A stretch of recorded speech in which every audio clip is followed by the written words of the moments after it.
10 acteurs, actrices, chanteurs, danseurs.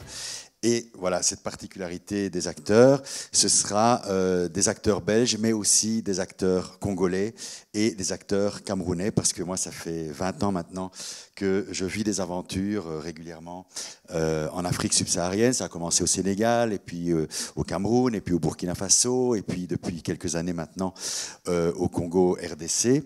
Macbeth, on connaît hein, cette grande histoire de folie et de pouvoir. Et voilà, donc j'ai choisi pour incarner Macbeth, le grand acteur belgo-congolais que vous connaissez tous, je pense, Denis Mpunga, qui est à la fois comédien et chanteur également, et musicien. Et pour incarner Lady Macbeth, la grande comédienne Anne-Pascale Clérambourg, que vous avez vue souvent sur cette scène, dans les mises en scène de Georges Ligny notamment.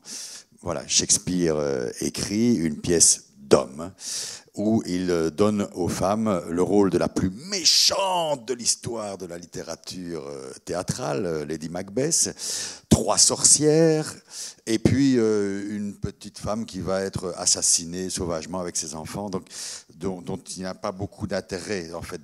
Alors j'ai ramené 2 personnages féminins que j'ai écrits, qui sont des femmes qui habitent dans le château et qui vont emmener le spectateur dans la réflexion du peuple par rapport à tous ces grands qui se battent, qui créent des guerres, qui cherchent le pouvoir à travers la violence. Et derrière ça, il y a un peuple qui souffre, et particulièrement des femmes qui souffrent et dont on ne parle jamais.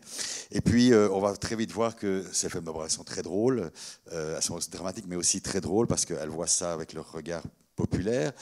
Et bon, par exemple, sur les grandes scènes épiques de Macbeth, hein, grandes scènes de cap et d'épée, là où il y a les grands combats, où les hommes s'affrontent virilement, etc. Eh bien, elles vont résumer un combat en disant « alors il lui a dit ça, et puis il lui a répondu ça, et paf le chien ». Voilà, donc ça, pour une femme, elle remet les choses à leur juste place, je pense.